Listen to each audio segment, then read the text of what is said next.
स्वागत है आपका साहित्य अध्ययन मंत्र में। सिद्ध साहित्य के बाद आज हम लोग नाथ साहित्य शुरू करेंगे। सिद्ध साहित्य और नाथ साहित्य में मूल अंतर हम लोगों ने कल देख लिया था। आज हम लोग देखते हैं नाथ साहित्य को कि नाथ साहित्य की प्रवृत्तियां क्या रही है, कौन कौन से नाथ रहे हैं और किस तरीके से नाथ साहित्य का प्रभाव संत साहित्य पर देखने को मिला है आगे चलकर।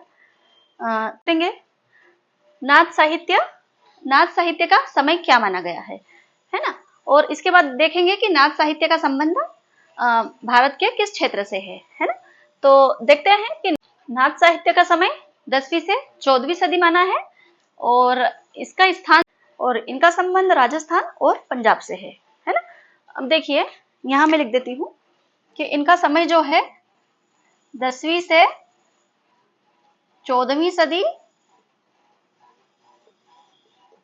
10वीं से 14वीं सदी इनका समय माना है और मूल रूप से ये जो रहते थे ये राजस्थान और राजस्थान के बाद ये राजस्थान और पंजाब में इनका साहित्य जो है राजस्थान और पंजाब के क्षेत्रों में देखने को मिला है ना। सबसे पहले नाथ कौन हुए? आदिनाथ हुए है ना। नाथ संप्रदाय के प्रवर्तक के तौर पर यदि पूछा जाए तो नाथ संप्रदाय के प्रवर्तक जो है वो तो गोरखनाथ है, लेकिन सबसे प्रथम नाथ यदि हम देखें डॉक्टर रामकुमार वर्मा के अनुसार तो आदिनाथ जो है सबसे पहले नाथ हुए थे है ना। और जो आदिनाथ है वो शिव का अवतार माने जाते हैं। तो कौन है? तो नाथ संप्रदाय के प्रवर्तक तो है गोरखनाथ और गोरखनाथ के गुरु का नाम गोरखनाथ के गुरु थे मच्छिंद्रनाथ और जो मच्छिंद्रनाथ थे ये पहले सिद्धों में थे।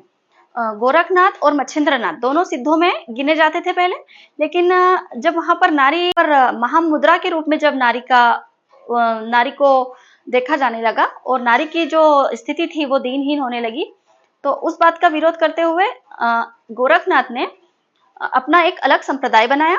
ने सबसे पहले बोर्ड पे जो लिखा है पहले वो बता देती हूँ मैं आपको, फिर समझाते हूँ। देखिए नाथ संप्रदाय के प्रवर्तक कौन रहे हैं? तो नाथ संप्रदाय के प्रवर्तक आपसे पूछा जाए तो आप लिखेंगे गोरखनाथ, लेकिन आदिनाथ जो है वो शिव का अवतार है ना। सबसे प्रथम नाथ यदि पूछा जाए तो आप आदिनाथ लगाएंगे, लेकिन अगर नाथ संप्रदाय के प्रवर्तक के रूप में पूछा जाए तो आप गोरखनाथ को लगाएंगे है ना। इसके बाद गोरखनाथ के गुरु कौन है? तो गोरखनाथ के गुरु जो थे वो थे मत्स्येंद्रनाथ और मत्स्येंद्रनाथ के गुरु थे जलंधरनाथ है ना। तो इस तरह परंपरा गुरु शिष्य परंपरा में ये लोग रहते थे है ना। अब नाथों की संख्या पर आते हैं कि नाथों की संख्या कितनी मानी गई है। तो नाथों की संख्या जो है 9 मानी गई है। देखिए जैसे सिद्धों की संख्या जैसे 84 मानी गई है, वैसे नाथों की संख्या 9 मानी गई है। आचार्य शुक्ल अपने हिंदी साहित्य के इतिहास में स्पष्ट लिखते हैं ये बात कि 84 सिद्ध हुए और 9 नाथ हुए, और यही बात आगे चलकर सभी इतिहासकारों ने मानी है ना। तो आचार्य शुक्ल जो अपने इतिहास ग्रंथ में जो 9 नाथों की संख्या बताते हैं वो बताते हैं गोपीनाथ कविराज कृत जो गोरक्ष सिद्धांत जो पुस्तक है ग्रंथ है, गोपीनाथ कविराज कृत गोरक्ष सिद्धांत ग्रंथ के आधार पर इन्होंने 9 नाथ गिनाए हैं है ना आचार्य शुक्ल ने। ठीक है, तो 9 नाथ कौन कौन से गिनाए हैं देख लेते हैं जरा। देखिए सबसे पहले इन्होंने रखा है नागार्जुन को, उसके बाद जड़ भरत, फिर हरिश्चंद्र, फिर सत्यनाथ, फिर भीमनाथ, फिर गोरक्षनाथ। ये गोरक्षनाथ जो यहाँ पर गोरक्षनाथ है ये गोरखनाथ है। जब ये सिद्धों में थे तो गोरक्षनाथ के नाम से इनका नाम आता था वहां पर। फिर उसके बाद देखेंगे चरपटनाथ, जलंधरनाथ, यही जलंधरनाथ मत्स्येंद्रनाथ के गुरु थे। ठीक है, इसके बाद मलयार्जुन है ना। ये 9 नाथ गिनाए हैं। इसमें से देखें तो ये जो नागार्जुन है, ये नागार्जुन जो थे ये प्रसिद्ध रसायन शास्त्री भी थे है ना, और रसायन शास्त्री होने के साथ शून्यवाद के आविष्कारक भी थे है ना। ये 2 इंपॉर्टेंट चीजें नागार्जुन के बारे में याद रखेंगे है ना। और इसके बाद देखें तो ये जो नाम थे ये तो आचार्य शुक्ल ने हमें गिनाए थे। डॉक्टर रामकुमार वर्मा के अनुसार ये वाला है, डॉक्टर रामकुमार वर्मा के अनुसार ये नाथ है ना। यहां लिख लेंगे डॉक्टर रामकुमार वर्मा के अनुसार है ये है ना, और ये जो है ये आचार्य शुक्ल के अनुसार है। ये भी लिख लेंगे आप लोग आचार्य शुक्ल के अनुसार ये है, और रामकुमार वर्मा के अनुसार कौन कौन से हैं देखिए, मच्छेंद्रनाथ आदि, सबसे पहले इन्होंने रखा है आदिनाथ को, है ना, आदिनाथ, फिर मच्छेंद्रनाथ, फिर गोरखनाथ, फिर गाहिनीनाथ, फिर चरपटनाथ, चौरंगीनाथ, ज्वालेंद्रनाथ, भरतनाथ और गोपीचंद। यहाँ पे जो ये चौरंगीनाथ है ना, चौरंगीनाथ एक नाम निकल कर आया है, यही पूरन भगत के नाम से भी जाने जाते हैं, है ना, तो इस बात का भी ध्यान रखेंगे आप लोग। इसके बाद आगे चलते हैं, नाथों की संख्या हमने देख ली। अब देखिए यहाँ पर जो ये जो 9 नाथ है ना, ये अलग अलग दिशाओं के सूचक माने गए हैं। जैसे 8 नाथ जो है 8 दिशाओं के सूचक माने गए हैं, और मध्य में एक शिव को माना गया है ना, शिव का स्वरूप माना गया है। जैसे आदिनाथ जो है ये शिव का रूप है, तो इनको माना है। देखिए मैंने यहाँ पर बताने की कोशिश की है, जैसे ये 8 दिशाएं हैं, तो ये 8 दिशाओं में जो है, 8 दिशाओं में अलग अलग 8 नाथों को माना गया है, और उसके बाद जो मध्य में है ये जो है ये शिव का प्रतीक माना गया है ना। तो इस तरीके से इसको आचार्य को इस तरीके से बताया है, ठीक है। गोरखनाथ को यदि हम लोग देखेंगे तो गोरखनाथ जो है इनका समय क्या माना जाए, है ना, क्योंकि गोरखनाथ को ही मिश्र बंधुओं ने जो है पहला गद्यकार लेखक माना है, पहला गद्य लेखक माना है। तो इसीलिए ये बात भी बहुत विवादित हो जाती है कि गोरखनाथ का समय क्या माना जाए, है ना, और ये विवादास्पद है कि गोरखनाथ का समय निश्चित नहीं है तो क्या माना जाए। तो कुछ ग्रंथों के आधार पर हमें ये जानकारी मिलती है, और लगभग सभी इतिहासकारों ने अपने अपने मत दिए हैं इस बात को लेकर भी। जैसे हम लोग यहाँ देखें तो राहुल सांकृत्यायन ने जो है 9वीं और 10वीं सदी माना है ना, इसका जो समय है वो, और आचार्य शुक्ल और डॉक्टर रामकुमार वर्मा ने 13वीं सदी माना है ना, नहीं लेकिन आसपास मानते हैं।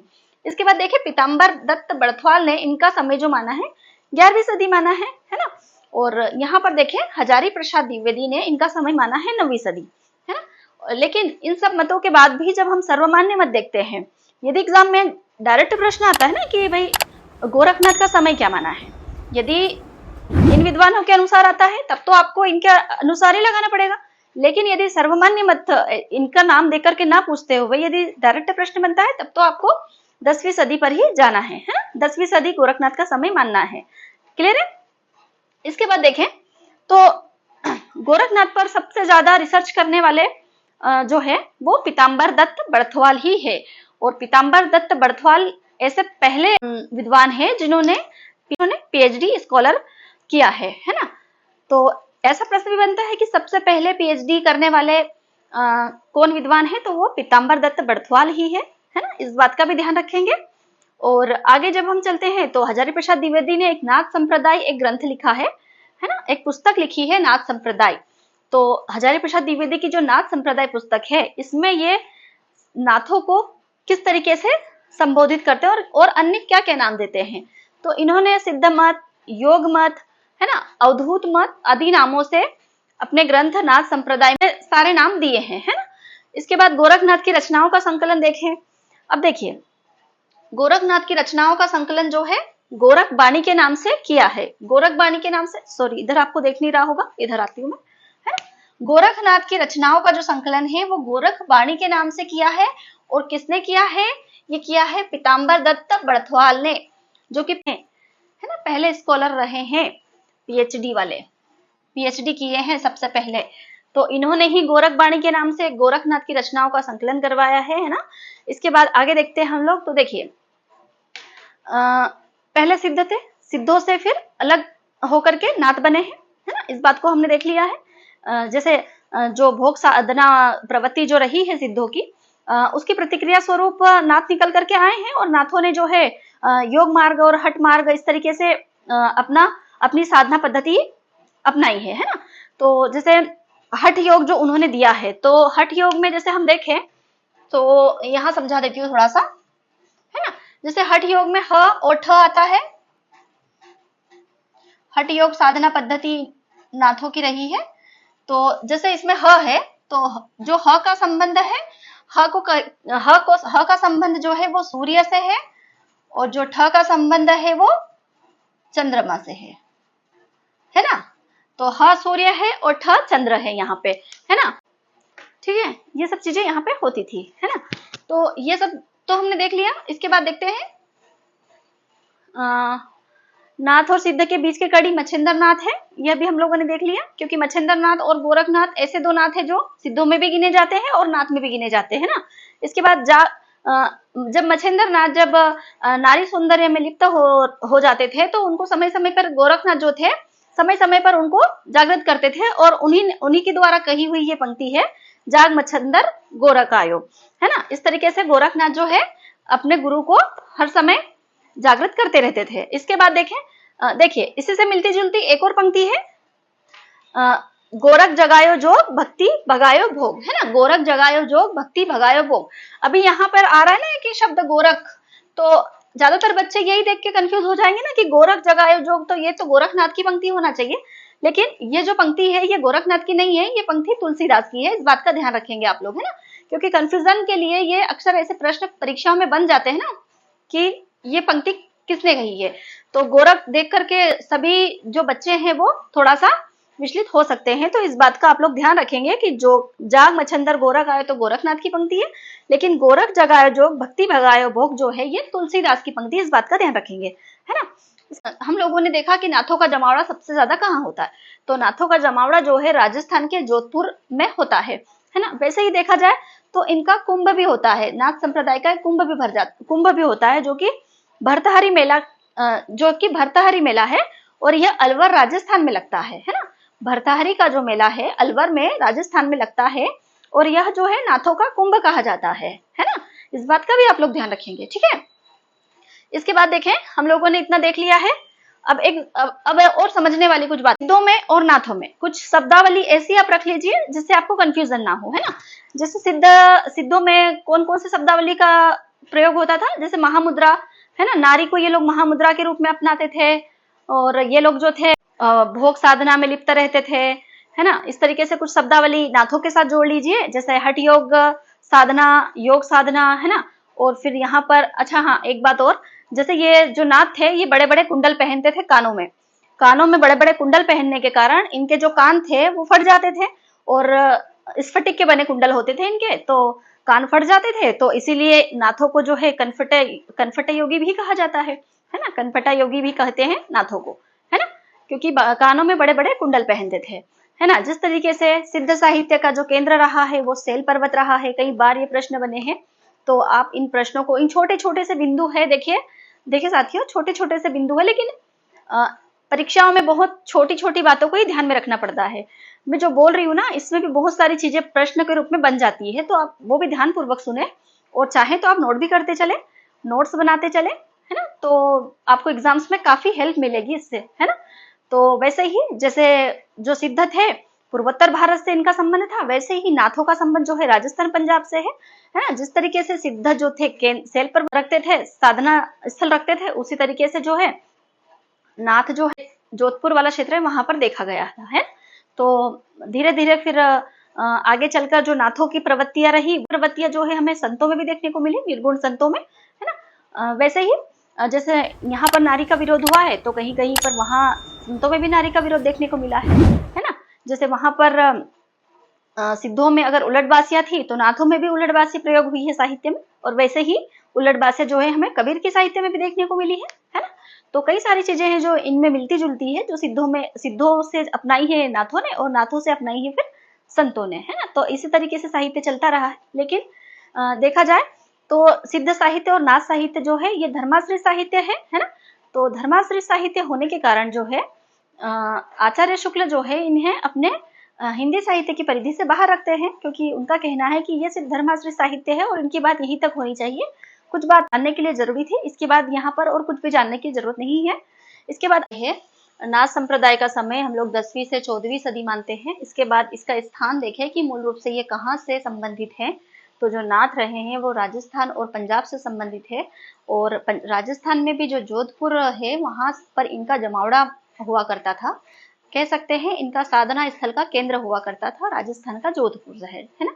इसके बाद देखें नाथ संप्रदाय के प्रवर्तक कौन माने जाते हैं, तो नाथ संप्रदाय के प्रवर्तक जो है वो गोरखनाथ माने गए हैं, है ना। वैसे आदिनाथ जो है वो शिव को माना जाता है। सबसे प्रथम जो नाथ संप्रदाय में देखा जाए तो सबसे प्रथम जो नाथ थे वो आदिनाथ ही थे, लेकिन गोरखनाथ को यदि प्रवर्तक के रूप में पूछा जाए तो गोरखनाथ आएगा, ठीक है। इसके बाद देखें गोरखनाथ के जो गुरु थे वो कौन थे, तो गोरखनाथ के गुरु जो थे वो मच्छिंद्र नाथ थे, और मच्छिंद्र नाथ के गुरु जो थे वो आपको जलंधर नाथ थे, है ना। तो जलंधर नाथ जो थे वो मच्छिंद्र नाथ के गुरु थे, है ना। और इसके बाद देखें तो नाथों की संख्या हमने देखी थी कि नाथों की संख्या कितनी मानी गई है, तो प्रमाणित सभी ग्रंथों में जो है नाथों की संख्या 9 मानी गई है। 84 सिद्ध हुए और 9 नाथ हुए, है ना, इस बात का ध्यान रखेंगे। और जो 9 नाथ गिनाए हैं आचार्य शुक्ल ने, ये गिनाए हैं गोपीनाथ कविराज कृत गोरक्ष सिद्धांत जो ग्रंथ है, इसके आधार पर, इसको आधार बनाकर आचार्य शुक्ल ने जो है ये 9 नाथ गिनाए हैं, है ना। और इसमें नागार्जुन, जड़ भरत, हरिश्चंद्र, सत्यनाथ, भीमनाथ, गोरक्षनाथ, ये गोरक्षनाथ जो है यही गोरखनाथ है ना, इस बात का ध्यान रखेंगे। चरपटनाथ, जलंधर नाथ, ये इनके गुरु थे, है ना, और मलयार्जुन, ठीक है। इसके बाद ये जो नाथ है ये डॉक्टर राम कुमार वर्मा ने अपनी पुस्तक में गिराए हैं। आदिनाथ, इन्होंने सर्वप्रथम आदिनाथ को माना है। इसके बाद मच्छिंद्रनाथ, गोरखनाथ, है ना, गाहिणीनाथ, चरपटनाथ, चौरंगीनाथ, ये जो चौरंगीनाथ है यही पूर्ण भगत के नाम से भी जाने जाते हैं। ज्वालेंद्रनाथ, भरतनाथ और गोपीचंद्रनाथ, ये सारे नाथ अलग ही गिनाए हैं डॉक्टर राम कुमार वर्मा ने, है ना। तो इस बात को भी लिखते हैं, ठीक है। इसके बाद देखें तो इनकी रचनाओं की यदि बात की जाए कि इनको जो है नहीं, रचना नहीं, इनका समय पहले देख लिया जाए कि जो गोरखनाथ है इनका समय अलग अलग विद्वानों ने अलग अलग क्या क्या माना है, ठीक है। तो सबसे पहले देखेंगे कि राहुल संस्कृत्या ने इनका जो समय है वो 9वीं 10वीं सदी माना है ना। इसके बाद देखें आचार्य शुक्ल और डॉक्टर वर्मा ने इनका समय जो है 13वीं सदी माना है। इसके बाद पीताम्बर दत्त बड़थवाल ने इनका समय 11वीं सदी माना है, ठीक है। इसके बाद हजारी प्रसाद द्विवेदी ने 9वीं सदी माना है। और सर्वमान्य मत पूछा जाए आपसे तो सर्वमान्य मत के अनुसार इनका समय 10वीं सदी ही आप लोग विकल्प लगाएंगे, है ना। इसके बाद हम लोगों ने देखा है कि हजारी प्रसाद द्विवेदी ने जो ग्रंथ लिखा है नाथ संप्रदाय, इसमें इन्होंने नाथ साहित्य को सिद्ध मत, योग मत और अवधूत मत ऐसे नाम दिए हैं, है ना। और उसके बाद हम लोगों ने देखा गोरखनाथ की रचनाओं का संकलन जो है किसने किया। अब गोरखनाथ की रचनाएं है कितनी प्रमाणित, पहला प्रश्न तो ये बनता है। तो देखिए सभी विद्वानों ने अलग अलग प्रमाणित रचनाएं मानी है। जैसे गोरखनाथ की रचनाओं का संकलन गोरख बाणी के नाम से जो पीताम्बर दत्त बड़थवाल ने किया है। तो वैसे तो इनकी जो रचनाएं है मिली वो 40 रचनाएं मिली है लगभग, लेकिन प्रमाणित रचनाएं मानेंगे तो 14 रचनाएं मानी है पीताम्बर दत्त बड़थवाल ने। इस बात का ध्यान रखेंगे, परीक्षाओं में प्रश्न बनते हैं ऐसे, है ना। उसके बाद देखें सिद्धनाथ के है ना, रुको पहले ये दिखा दिया मैंने आपको कि 14 प्रमाणित रचनाएं मानी है पीताम्बर दत्त बड़थवाल ने। उसके बाद इधर आते हैं हम लोग और आचार्य शुक्ल ने मानी है 10 प्रमाणित रचनाएं, ठीक है। उसके बाद मिश्र बंधुओं ने भी मानी है 10 प्रमाणित रचनाएं, ठीक है। ये बात आप लोग क्लियर रखिएगा, अच्छे से नोट्स बना करके चलिएगा, ठीक है। इसके बाद आगे चलते हैं तो देखिए सिद्धों से ही नाथ आए हैं, ये बात आप लोगों को स्पष्ट है। इसके बाद सिद्ध और नाथ के बीच की कड़ी भी है कि कैसे ये पहले तो ये सिद्ध रहे हैं और उसके बाद ये अपना संप्रदाय अलग किया है इन्होंने, है ना। तो जो बीच की कड़ी है वो मच्छिंद्र नाथ है और वो है ना आचार्य जो शुक्ल है उन्होंने तो ऐसे 4 सिद्ध गिनाए हैं जो सिद्धों से नाथों में आए हैं, है ना।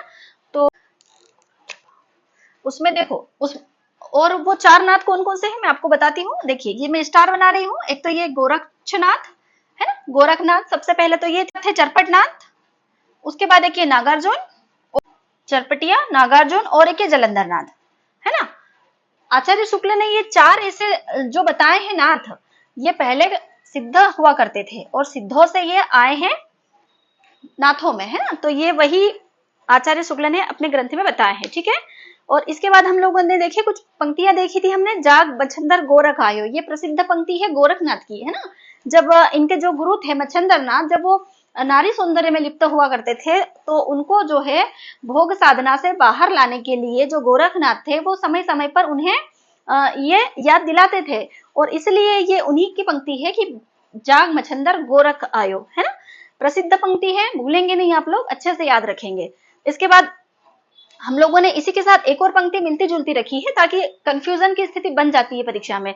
गोरख जगायो जोग भक्ति भगायो भोग, है ना। इस तरीके से तुलसीदास ने ये पंक्ति कही है, इस बात का ध्यान रखेंगे, है ना। गोरख शब्द देख करके आप लोग कंफ्यूज मत होइएगा, ठीक है।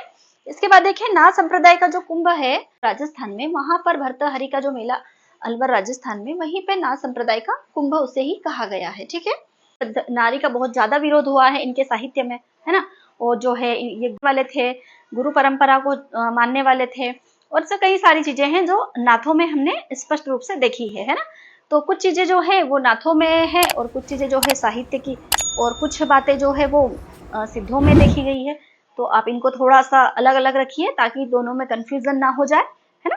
तो आज का हम लोग यहीं तक रखेंगे सेशन, और कल जो है हम लोग इनकी जो कुंडली जागरण किस तरीके से ये करते थे, कुंडली जागरण कैसे करते थे, षट चक्र साधना क्या होती है वो किस तरीके से करते थे, किस तरीके से इन्होंने जो एक पिंड होता था उस पिंड में ही पूरे ब्रह्मांड की अवधारणा को बना लिया था, और किस तरीके से ये लोग योग साधना करते थे, उसको हम लोग अगले सत्र में समझेंगे। ठीक है, पूरा बोर्ड पे आपको समझाऊंगी, अच्छे से जुड़े रहिए साहित्य अध्ययन मंत्र से, और कमेंट्स के माध्यम से बताइए कि आपको क्लासेस कैसी लग रही है। ठीक है, और अपने दोस्तों को भी जोड़िए साहित्य अध्ययन मंत्र से, और लोगों के साथ शेयर कीजिए।